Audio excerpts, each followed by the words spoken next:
Good morning sir. Good morning. Sir आज का topic क्या है? आज का टॉपिक है जीरो सम गेम और बायर सेलर्स के पर्सपेक्टिव। नमस्कार दोस्तों, मैं सोनू स्वागत करता हूं आपका अपने यूट्यूब चैनल गुरुग्राम ट्रेडर्स में।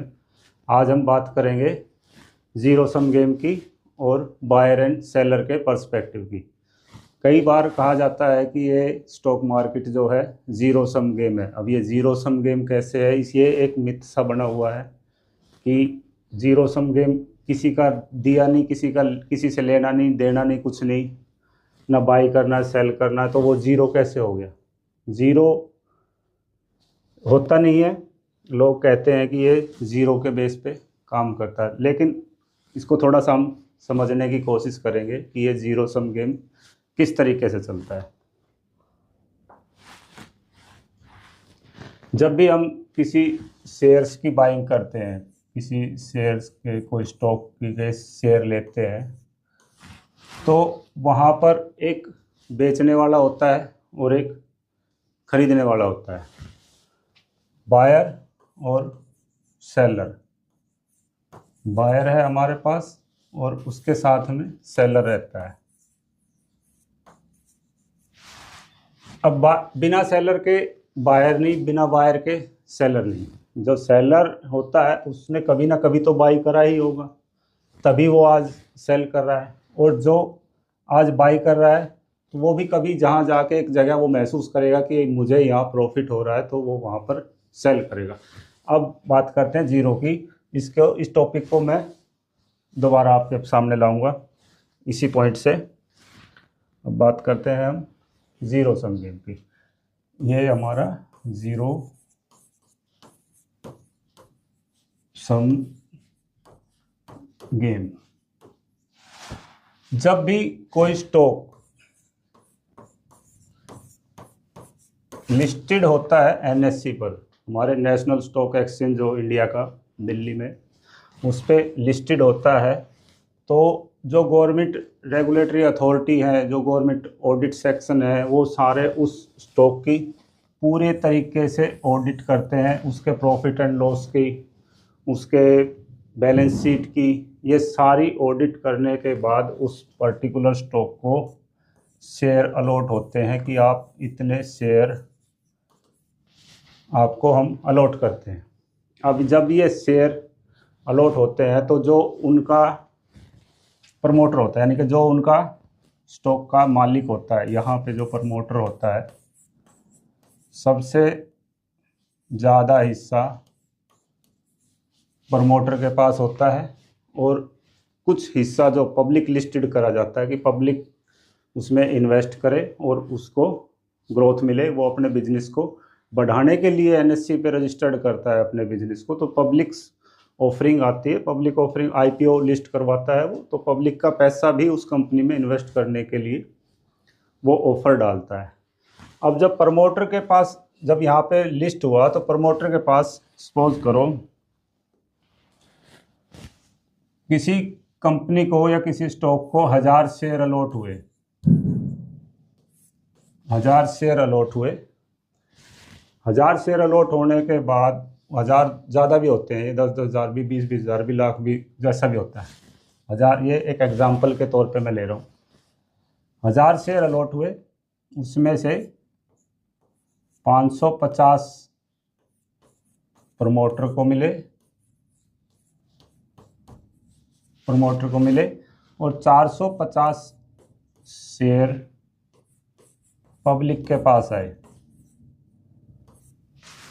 सेल परचेज के लिए, जब आईपीओ लिस्ट हुआ उस टाइम।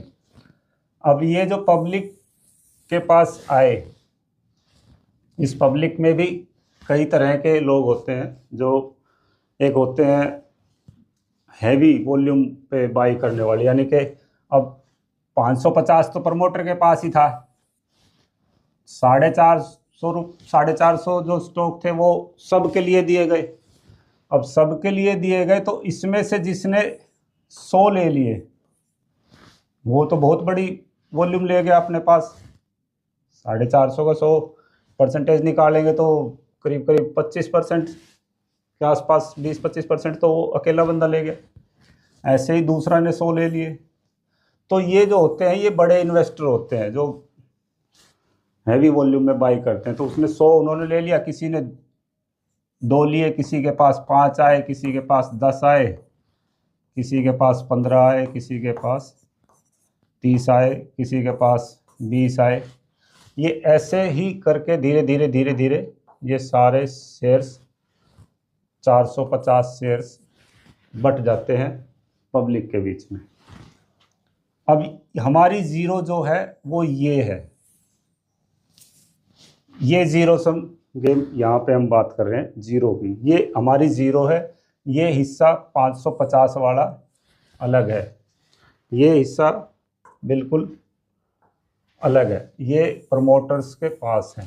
वो प्रमोटर्स जो उसके मालिक हैं ये उनके शेयर्स हैं। अब इसमें से उनके पास प्रमोटर्स कितने थे, मालिक कितने थे कंपनी के, वो 2 भी हो सकते हैं, 3 भी हो सकते हैं, मल्टीपल भी हो सकते हैं, उनके परिवार वाले भी हो सकते हैं। ये बहुत लंबा चैप्टर है, इसको मैं जब कभी आईपीओ पे एक बनाऊंगा वीडियो तब मैं उसके बारे में आपको, इस वाले सेक्शन को भी हम फिलहाल छोड़ देते हैं, ये हम आईपीओ पे बनाएंगे तब उसके बारे में इसको क्लियर करेंगे। अभी बात करते हैं ज़ीरो सम गेम की। अब हमारे पास शेयर्स हैं 450 शेयर्स हैं। जब स्टॉक लिस्टेड हुआ, कोई भी प्राइस दिया गया उसको, तो 450 शेयर मान के चलो आप, 100 रुपये पे वो लिस्टेड हुआ, 100 रुपये से एनएससी पर 100 रुपये से वो लिस्टेड हुआ, क्वांटिटी है 450 की, 450 ही रहेंगे पब्लिक के पास। अब 450 किसी ने खरीदा, लोगों ने खरीदा, वो उसके बैलेंस शीट वगैरह सारा कुछ वो गिरता है यहाँ से। जैसे आईपीओ आया तो एकदम धड़ाम से नीचे चला गया, आईपीओ आया तो बहुत ऊपर चला गया, ओवरबॉट हो गया, ओवरबॉट हो जाता है। आईपीओ आते ही कोई स्टॉक आया वो ओवरबॉट हो गया, बहुत ऊपर चला गया, या आया इतना नीचे आ गया कि वापस ही नहीं आ रहा, ये एक अलग मैटर है। हम जिसकी बात कर रहे हैं वो अलग है, हम 100 रुपये की बात कर रहे हैं। 100 रुपये पे वो एनएससी पे लिस्ट हुआ है, 450 की क्वांटिटी है। अब 450 मान के चलो ये ओवरबॉट है, ये सब ने खरीद लिए 100 रुपये में, 450 शेयर 100 रुपये में खरीद लिए। अब डिमांड आ रही है इसकी कि और लोग खरीदना चाहते हैं, खरीदना चाह रहे हैं, तो किसी ने वो जैसे लिस्ट हुआ, थोड़ा सा रेट बढ़ा उसका, वो 110 हुआ। मैंने सोचा कि यार कोई है मेरी जगह, कोई भी हो सकता है, आप भी हो सकते हो, कोई भी है। मैं सोचा कि 110 पे मुझे प्रॉफिट हो गया, मैं अपने हिस्से के 50 शेयर या 20 शेयर 10 शेयर जितने भी लिए थे मैं यहाँ पर बेच देता हूँ। तो जब कोई बायर आएगा तभी तो मैं बेचूँगा 110 पे। अब जब कंपनी लिस्ट हो चुकी है, आईपीओ मार्केट में आ चुका है, तो यहाँ पर जब उसका रेट 110 रुपये गया है, तो 110 पे आने के बाद कोई दूसरा बायर आता है, वो सोचता है कि नहीं यार 110 पे ठीक है, तू 110 पे ले ले, अब ये 150 भी जाएगा, हो सकता है 200 भी जाएगा, हो सकता है 300 भी जाएगा। लेकिन जिसने पहले ही ख़रीदा था उसके लिए ये 10 रुपये जो मार्जिन है, 100 उसने प्लस ले लिए 10 रुपये, तो उसके हो गए 110 रुपये, तो उसको प्रॉफिट का 10 रुपये मिल रहा है। वो अपने 10 रुपये कमा के उसको कोई शेयर जो उसके पास क्वांटिटी थी 50 या कितने भी, उनको बेच देता है। 110 करा, बेच दिया, थोड़ा सा नीचे आया, फिर दोबारा ख़रीदा किसी ने भी, वो दोबारा ऊपर गया। अब यहाँ पर उसका रेट हो जाता है 120 रुपये। जिसने यहाँ पर ख़रीदा था 100 रुपये पे, यहाँ 100 रुपये पे ख़रीदा था, उसको लगा कि तुम्हें 110 के लेवल भी पार कर लिया, 120 का लेवल भी पार कर लिया, तो तुम्हारे पास 20 रुपये प्लस के हैं, तो तुम्हें 20 रुपये प्रॉफिट का मिल रहा है, अब मैं बेच देता हूँ। अब यहाँ पर बेच देता हूँ कब, किसी ना किसी को तो बेचूंगा। अब दूसरा कोई व्यक्ति आता है, वो देखता है कि यहाँ पर ये शेयर दोबारा बढ़ रहा है लगातार। जब बढ़ रहा है तो वो दोबारा नए सिरे से एंट्री करता है 120 रुपये पे। ये 110 पे था, इसने बेचा। किसी को महसूस हुआ कि 120 रुपये पे पहुंच गया, मेरा यहाँ पे प्रॉफिट हो रहा है, मैं 20 रुपये लेके निकलता हूँ, क्योंकि मैं यहाँ से चला हूँ, मैंने ये 20 रुपये कमाए हैं। जब 20 रुपये हो जाते हैं तो वो यहाँ पर बेचता है, तो दूसरा बायर की एंट्री होती है। यहाँ पर वो अपना बेचता है, धीरे धीरे 20 पे बेचेगा, 19 पे बेचेगा, 17 पे बेचेगा, 16 पे बेचेगा, 15 पे बेचेगा। और 15 पे बेचते बेचते उसको लगेगा कि मैंने इतने ही बेच दिए, और यहाँ बायर फिर दोबारा पूरे हो जाते हैं, तो वो दोबारा अपने रास्ते चल देता है। यहाँ से वो दोबारा 130 पे जाएगा, 130 पे जाएगा। तो कभी कभी ऐसा होता है कि 130 से वो नीचे की तरफ देखता हुआ ऐसे घुस जाता है, यहाँ से 100 रुपये से चला हुआ 130 तक गया। 130 के बाद वो धड़ाम से नीचे आया। अब क्यों आया, इसकी बात करते हैं। कभी कभी जब स्टॉक लिस्ट हुआ था 100 रुपये पे, तो जब छोटी वॉल्यूम का जो स्टॉक होता है तो उसको कभी कभी मैनिपुलेट भी कर दिया जाता है।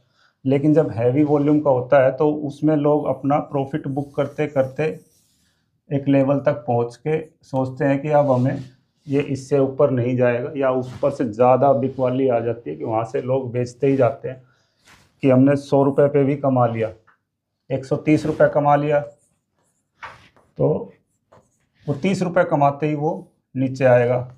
फिर यहाँ से सोचते हैं, हमारे जैसे रिटेलर बहुत भाई लोग होते हैं जो सोचते हैं कि यार 130 पहुँच गया, अब ये रेट सस्ता हुआ है 125 रुपये, तो हम यहाँ पे ख़रीद लेते हैं। जब वो यहाँ पे ख़रीदा, जैसा कि मैं पिछली वीडियो में बात कर रहा था आपसे कि सेलर, वो कैंडल में आपको रेड कैंडल के बारे में समझा रहा था, तो वो थोड़ा सा ऊपर जाती है फिर नीचे ही चली जाती है। तो बेचने वाले ज़्यादा थे क्योंकि ये 450 थे। अब 450 में से जो जिसने 100 लिए थे, हो सकता है 100 शेयर्स लेने वाले का मूड है बेचने का। अब वो पार्टनर कितना है 450 में, 25%। 25% वो शेयर्स को गिराएगा, यानी कि 30 का हिस्सा 25% वो यहाँ तक ले आएगा अपना, अगर बेचने पे आया तो।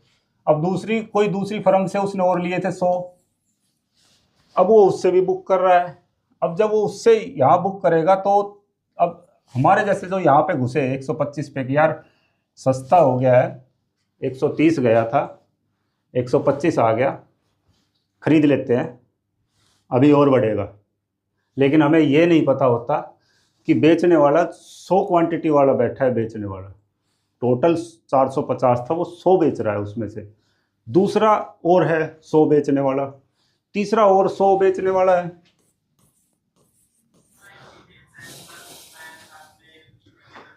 नमस्कार दोस्तों, इस वीडियो में एक पार्ट छूट गया है कि स्टॉक की, अंडरलाइन एसेट्स की और उसके इंडेक्स पार्ट की वैल्यू भी कंटिन्यू बढ़ती है। अब इंडेक्स पार्ट और अंडरलाइन एसेट्स क्या होता है, मैं उसको अलग से एक वीडियो में आपको ज़रूर समझाऊंगा। So keep investing, keep watching, thank you. 3 seller आ गए 100 के, अब बचा कितना है 150। तो ये तो हमारे जैसे पब्लिक है जो 150 में फंसी बैठी है, जो इंतज़ार कर रही होती है कि 200 का हो जाएगा, 100 का 200 हो जाएगा, दुगना हो जाएगा तब बेचेंगे। लेकिन ये भाई लोग तो बाहर आ रहे हैं, उनको चलाने वाले 100 करके। जब ये भाई लोग बाहर आ रहे हैं, जो चला ही रहे हैं उस शेयर्स को, जो बड़ा हिस्सा अपने पास लिए बैठे हैं, वो अपना बारी बारी हिस्सा बुक करेंगे। यहाँ फिर आया 115 पे आ गया, मैंने सोचा यार 115 हो गया, यहाँ 125 था, यहाँ ख़रीदा था, थोड़ा सा और ले लेता हूँ, यहाँ से तो चलेगा। लेकिन ये 100 वाले भाई साहब कहते हैं कि अब मैं भी अब बुक करूँगा, ये बुक कर लेते हैं। आ गया वापस जी 100 से चले थे, 100 पे आ गए, जहाँ से चले थे सनम हम वहीं पे पहुँच गए। वापस 100 पे आ गए। अब हमारे जैसे, मेरे जैसे, आप जैसे बहुत ज्ञानी लोग वो देखेंगे कि यार सेम रेट पे आईपीओ आया था, सेम पे आ गया है, तो ये तो इसका सपोर्ट बन गया है, यहाँ से इसका लेवल क्रिएट हो गया। अब लेवल बन गया है तो 100 से तो ये वापस ऊपर चलेगा। अब यहाँ पे एक और कहानी शुरू हो जाती है। दूसरा पेज लेते हैं। कहानी शुरू होती है, वो वहीं पे गया, वापस आया, 100 पे आ गया,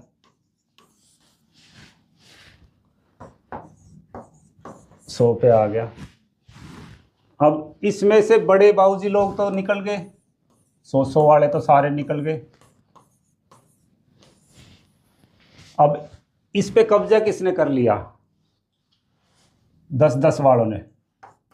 किसी के पास 10, किसी के पास 10, किसी के पास 10, किसी के पास 20, किसी के पास 15, किसी के पास 15, किसी के पास 5, किसी के पास 25। ऐसे करते करते ये हजारों लोग इसके अंदर घुस गए हैं, या लाखों लोग घुस गए, क्वांटिटी कुछ भी हो सकती है, वो सारे घुस गए।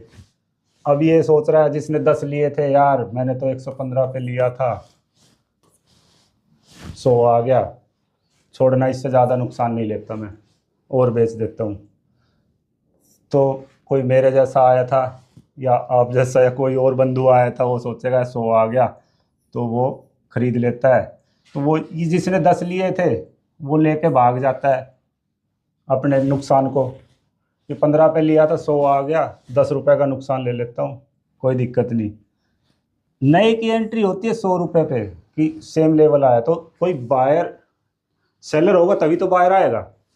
इसके पास पहले ही था 10, उसने बेचने की कोशिश करी, बायर आया, खरीदने वाला आया, तो मैंने अपना बेचा। मैंने अपना नुकसान, जो भी यहाँ पे डिफरेंस वैल्यू आई थी 115 रुपये, 15 रुपये की, 115 में लिया था 100, तो 15 रुपये की डिफरेंस वैल्यू आई, 15 रुपये का मैंने अपना लॉस लिया, कोई दिक्कत नहीं, मैं कोई और देखूंगा, बायर देख लेता हूँ कोई। मैंने अपना बेचा। मेरा माइंडसेट था कि मैं 15 रुपये का नुकसान लेके इस शेयर से निकल जाऊंगा।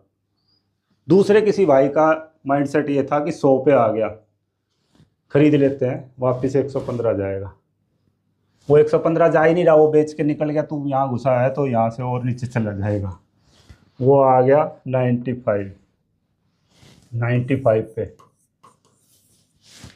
ऐसे ही लोग अपना, जो छोटे छोटे लोग हैं, वो अपना प्रॉफिट बुक करते जाएंगे 95 से 80, 75, 70, ऐसे कई बार, जब तक उसका कोई एक अच्छा सा लेवल नीचे क्रिएट ना हो जाए, चाहे वो 40 रुपये पे हो, चाहे वो 4 रुपये पे क्रिएट, चाहे वो 5 रुपये पे जाके, चाहे 5 पैसे पे जाके क्रिएट हो, उसकी वैल्यू जब तक गिरती जाएगी, जब तक उसमें फियर फैक्टर बना रहेगा।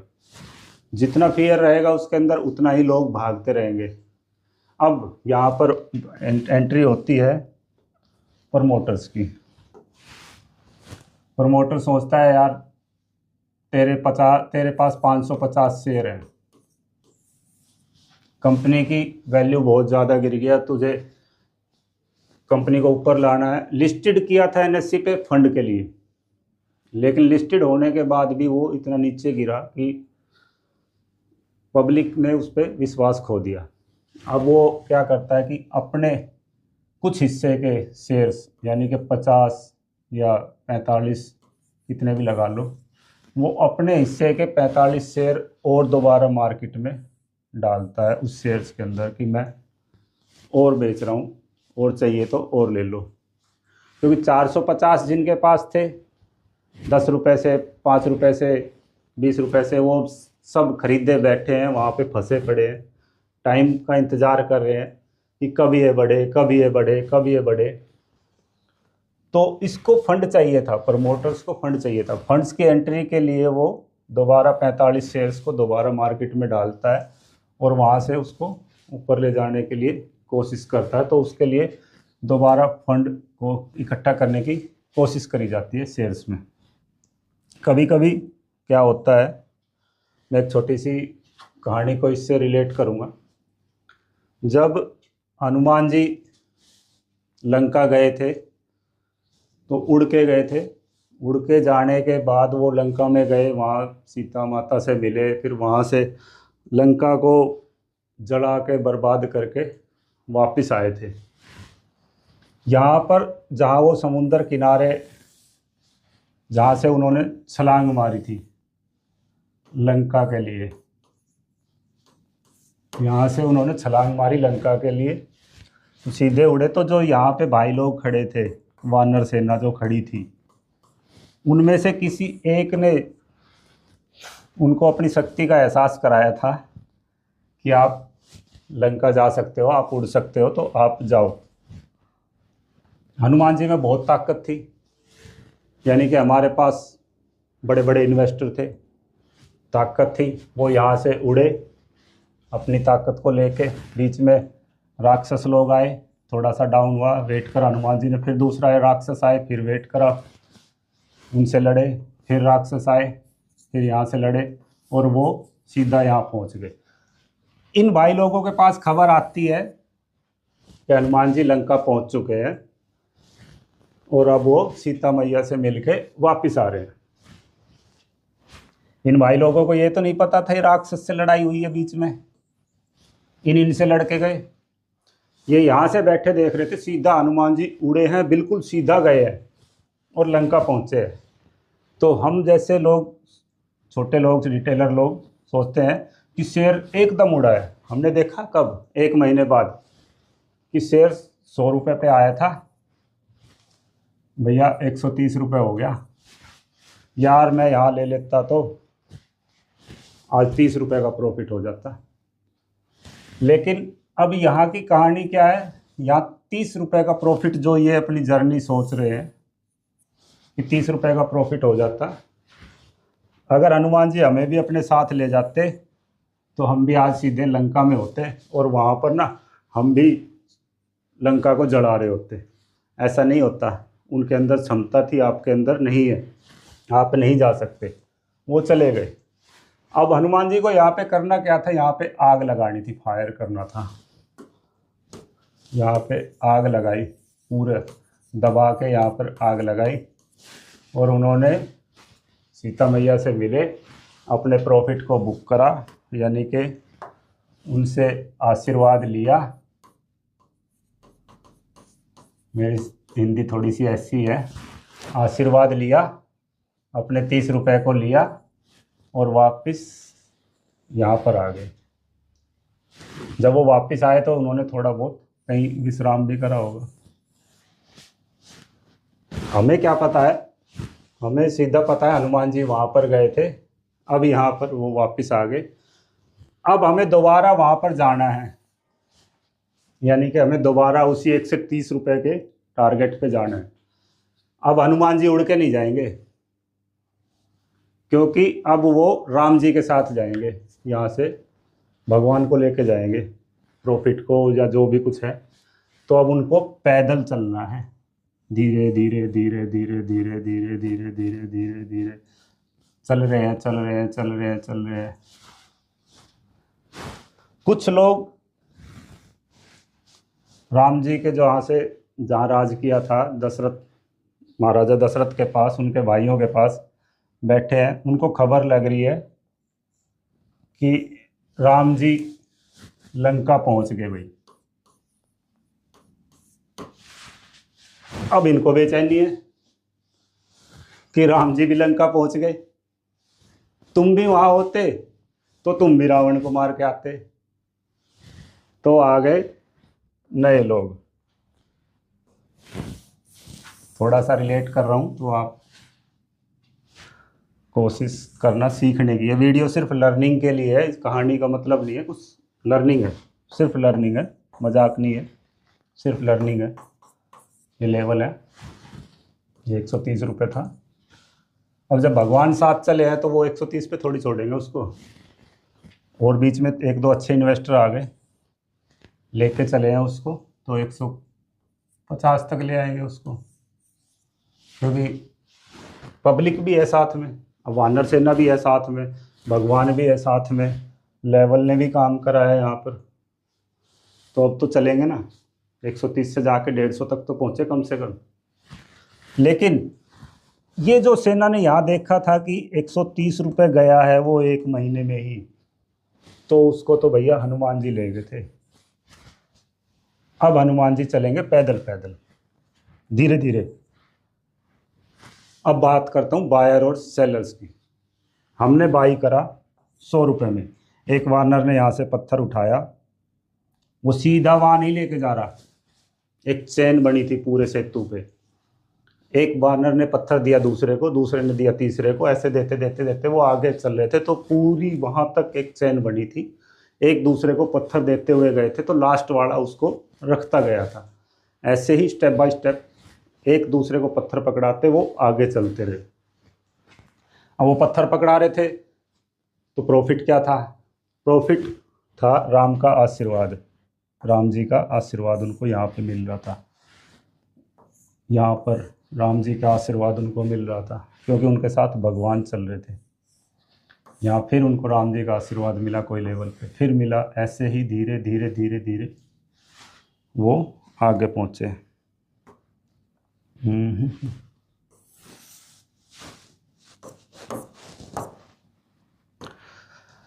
जब हमने 100 रुपये पे शेयर्स को बाई करा, अगले किसी को हमने बेचा, यानी कि मैं अब यहाँ पे ख़रीद चुका हूँ। किसी ने 100 रुपये पे जब यहाँ से फंसते फंसते किसी ने अपना लॉस महसूस करा होगा, तो उसने सोचा कि मैं बेच देता हूँ, मुझे इससे ज़्यादा लॉस नहीं चाहिए। यहाँ से प्रॉफिट शुरू होता है क्योंकि यहाँ पर वापस भगवान के साथ हमें चलना है। यहीं पे सारी सेना खड़ी है, तो यहाँ से जब चले तो थोड़ा सा ऊपर गए, सब साथ में है, पैदल हैं तो थोड़ा सा साथ गए, वापस नीचे आएगा। फिर किसी को दोबारा लगा कि यहाँ पर मैं और ख़रीद लूँ, तो अब सब चल रहे हैं तो मैं भी चल दूँगा सबके साथ में। एक लेवल अच्छा सा क्रिएट हो जाता है यहाँ पर। फिर वो धीरे धीरे धीरे धीरे एक दूसरे को पत्थर पकड़ाते जाएंगे, आशीर्वाद लेते जाएंगे। तो यहाँ पर अपना प्रॉफिट, अब जीरो सम गेम की बात कर रहा हूँ, ये इतनी बड़ी कहानी बनाने के बाद मैं जीरो सम गेम की बात कर रहा हूँ। बात चल रही है सिर्फ 450 शेयर्स के बीच में, या 455 शेयर्स की बात कर लो, जो 5 शेयर उसने दिए थे, जितने भी दिए थे उनके बीच में। जीरो कहीं नहीं आया यहाँ पे। मैंने यहाँ 5 शेयर बुक करे, मुझे महसूस हुआ कि मैंने प्रॉफिट ले लिया 10 रुपये का, मैं वापस नीचे आ गया, मुझे बेच दिए मैंने किसी को। अब जहाँ यहाँ मैंने 110 रुपये में जिसको बेचा, क्या उसको कोई लॉस हुआ है? अभी उसने यहाँ से शुरुआत करी है, यानी कि वो अभी पूरी सेना के साथ चलेगा। कहाँ तक चलेगा? लंका तक चलेगा। अगर वो लंका तक नहीं जाता, बीच में थक जाता है, बैठ जाता है, यानी कि वो 120 पे या 115 पे बेच देता है, वो कहता है कि मैं आगे नहीं जा सकता, भाई आप लोग जाओ, मैं तो यहाँ थक गया, जब सब पहुँच जाओगे तो मैं आऊँगा। तो यहाँ नुकसान तो 110 वाले का भी नहीं हुआ क्योंकि उसने एंट्री करी है यहाँ पर, यहाँ ख़रीदा है और इसको एहसास हो रहा है कि मैंने 10 रुपये कमाया है, तो जीरो तो किसी का भी नहीं हुआ। हाँ, आपका नुकसान तब होता है जब आप ट्रेंड के अपोजिट जा रहे हो, यानी कि सेना जा रही थी आगे और आपने सोचा कि मैं पत्थर एक दूसरे से ना पकड़ के यहाँ से पत्थर उठाऊं और सीधा आगे रख के आऊं, या जहाँ से उठा के ला रहे हैं मैं वहाँ वापस जाऊं, वहाँ से एक और उठा के लाऊं। आप वापस नीचे आने की कोशिश कर रहे हो और वज़न बढ़ाने की कोशिश कर रहे हो। कितनी बार आगे पीछे चलोगे तो थक जाओगे, लॉस होगा। बार बार एंट्री करना किसी स्टॉक के अंदर, बार बार घुसना, बार बार पीछे जाना, फिर वहाँ से चलना, बार बार लॉस झेलना, तो वहाँ पर आप एक न एक लेवल पे जाके थक जाओगे। तो आपको उसका ट्रेंड का पता होना चाहिए कि वो ऊपर जा रहा है कि नहीं।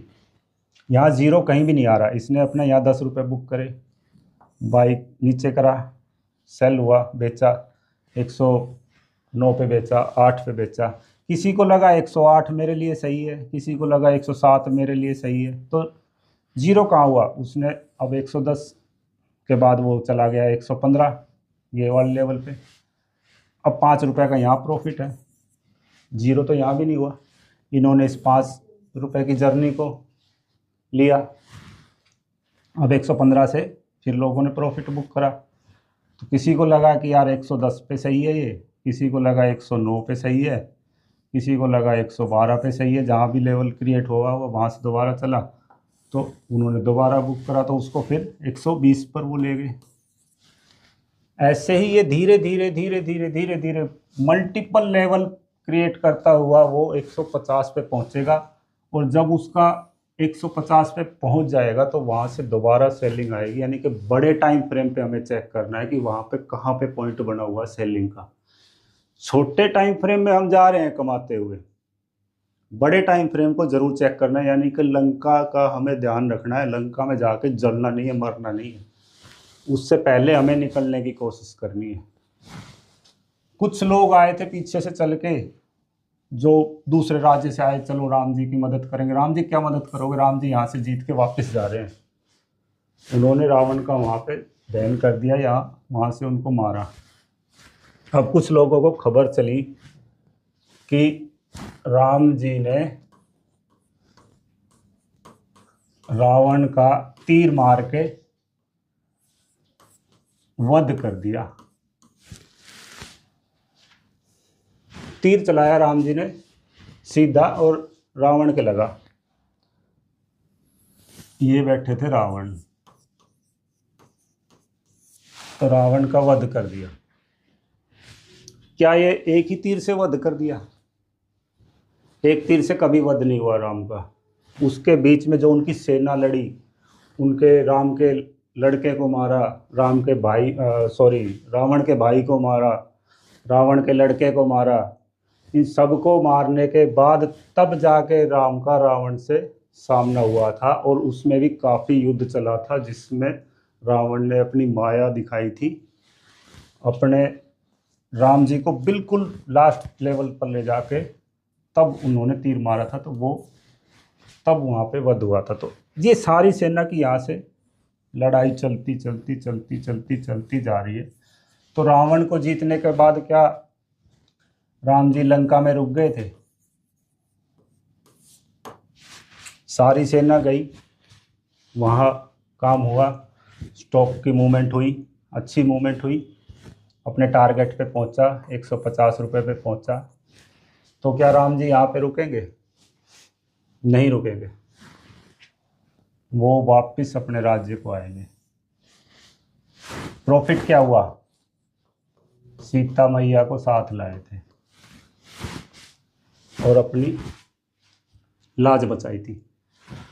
तो ऐसे ही हमें यहाँ पे जब सीता मैया मिल गई है, तो हमें अब वापस अपने राज्य को चलना है। वापस अपने राज्य को चलना है, यानी कि दूसरे लेवल पे कहीं आएगा, बीच में आएगा। अब ये लेवल कहाँ है? सुग्रीव को ही उनके घर थोड़ी आया था, वो भी तो अपने राज्य में रुका था। जो और राजा उनके साथ थे वो भी उनके राज्य में रुके थे।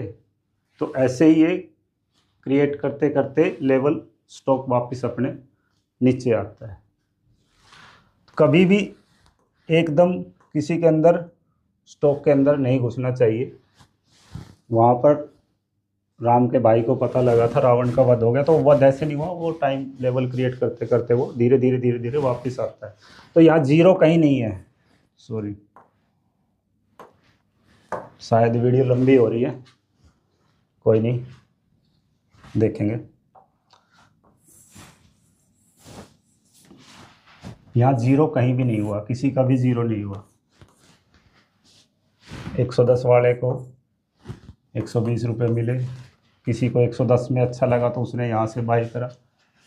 अब जब ये दूसरे राज्य से उठ के राम की मदद यहाँ करने आएंगे, तो रावण मर चुका है ना भाई, अब क्या करें, वो तो अपने घर जा रहा है ना। आप आए लेट हो, आप लेट आए हो, तो वो अपने राज्य को वापस जा रहे हैं। तो इस टाइम अब कोई फ़ायदा नहीं है यहाँ पे राम अपना काम कर चुके हैं। वानर सेना को जो कर्म का फल मिलना था वो मिल चुका है, सबको सब कुछ मिल चुका है। अब यहाँ से राम जी को वापस जाना है। तो आप उनके यहाँ पर कोई भला करके अपना पुण्य नहीं कमा सकते। तो आप सोचते हो यहाँ पर शेर जाने के बाद मैं बाई कर लूँ और वो उसको और ऊपर ले जाऊँ, नहीं, भगवान जी वापस चल दिए, सारी सेना वापस जा रही है। जीरो सम गेम कुछ नहीं है। जीरो सम गेम सिर्फ इतना है कि एक का प्रॉफिट है, एक का लॉस है, एक का प्रॉफिट है, एक का लॉस है। मैंने कोशिश करी बायर और सेलर्स के पर्सपेक्टिव को समझाने की। जब वानर सेना चली थी तो पत्थर एक दूसरे को दिए थे, तो जो एक बंदे ने पत्थर उठाया, एक वानर ने पत्थर उठाया, दूसरे को दिया, फिर दूसरे ने उठाया, तीसरे को दिया, फिर चौथे ने उठाया, पांचवें को दिया, छठे ने उठाया, सातवें को दिया। लेवल क्रिएट करते करते भगवान के साथ आप पहुँचे हो। तो ये जो देने वाला था, ये यहाँ से लेके चला, इसको दिया दिया, तभी तो वापस दूसरे को मिला। एक के पास पहले पत्थर था, यानी कि मेरे पास पहले स्टॉक था, मैंने बाई करा था, शुरुआत में बाई करा था या बीच में बाई करा था, मैं आगे लाया तो मेरे पास है तभी तो दूंगा।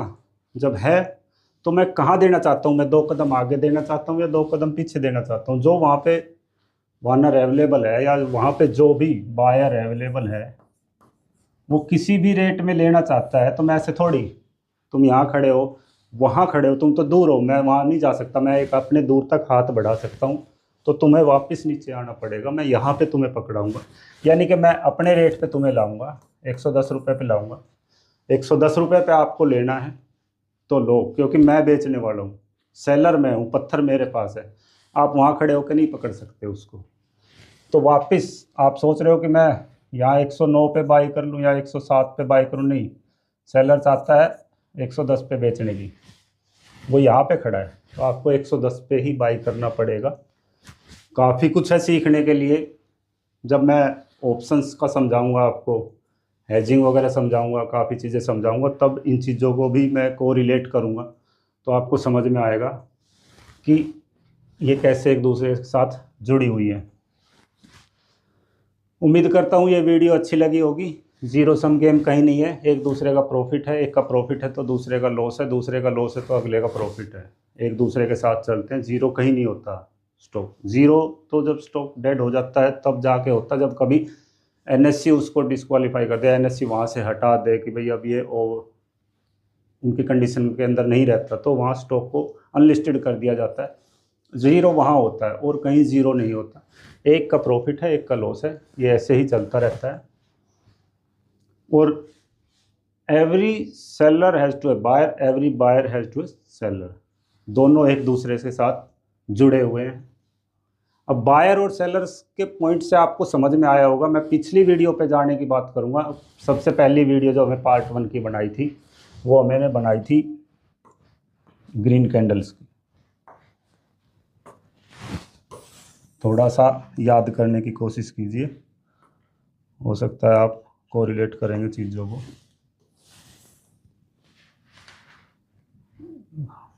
एक वीडियो हमने बनाई थी,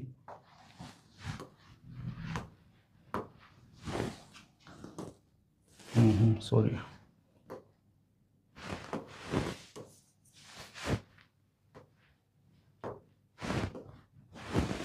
एक वीडियो बनाई थी हमें, चले यार क्या हो रहा है इसमें,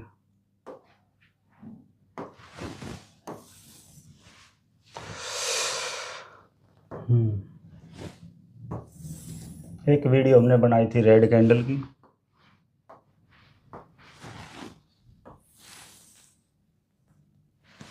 ये दोनों कैंडल्स बायर्स और सेलर्स के पर्सपेक्टिव की थी। इसी कैंडल्स के अंदर मैंने आपको बताया था रेड कैंडल मिलेगी, ग्रीन मिलेगी, जैसा भी है, और वो यहाँ तक जाती है। ये इसका ओपन प्राइस था, ये इसका क्लोजिंग प्राइस था, ये वाले पॉइंट, और ये बीच में इसके विक बनी थी, अप और डाउन हुआ था। ऐसे ही ये इसका ओपन प्राइस था, ये इसका क्लोजिंग प्राइस था,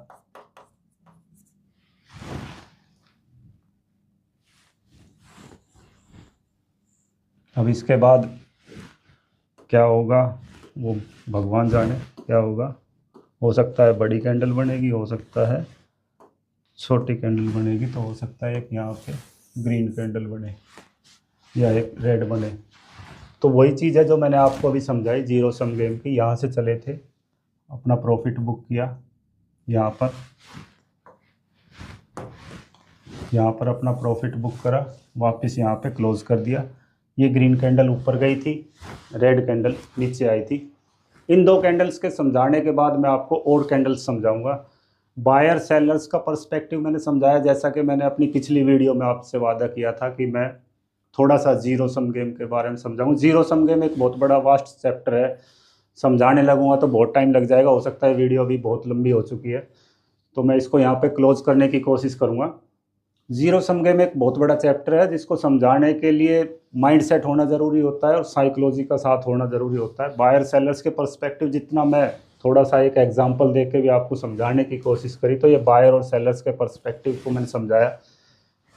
इन दोनों ग्रीन और रेड कैंडल्स को समझाने के बाद मैंने ये चैप्टर आपको समझाया, ताकि अब जो अगली कैंडल मैं आपको समझाऊंगा उससे आपको मैं कहीं बायर और सेलर का वर्ड यूज़ करूं तो आपको समझ में आए कि ये बायर था, ये सेलर था, ये प्रॉफिट था, ये लॉस था, ऐसे चला था, ऐसे आया था, ये लिस्टेड थी, एनएससी पे लिस्टेड था। जो भी क्वेश्चन है वो सारे लगभग क्लियर करने की कोशिश करिए। पूरी वीडियो को देखना, स्किप मत करना। कहीं डाउट हो कमेंट करना, पूछना ज़रूर। फ़िलहाल के लिए इतना ही है, मिलेंगे आपसे अगले पार्ट में। अगर मुझसे कोई गलती हुई है तो आप ज़रूर कमेंट करना। मैंने समझाने की पूरी कोशिश करी है, आप पूरी वीडियो को देखना। इसी के साथ मैं आज का ये चैप्टर ख़त्म करता हूँ। नमस्कार, धन्यवाद।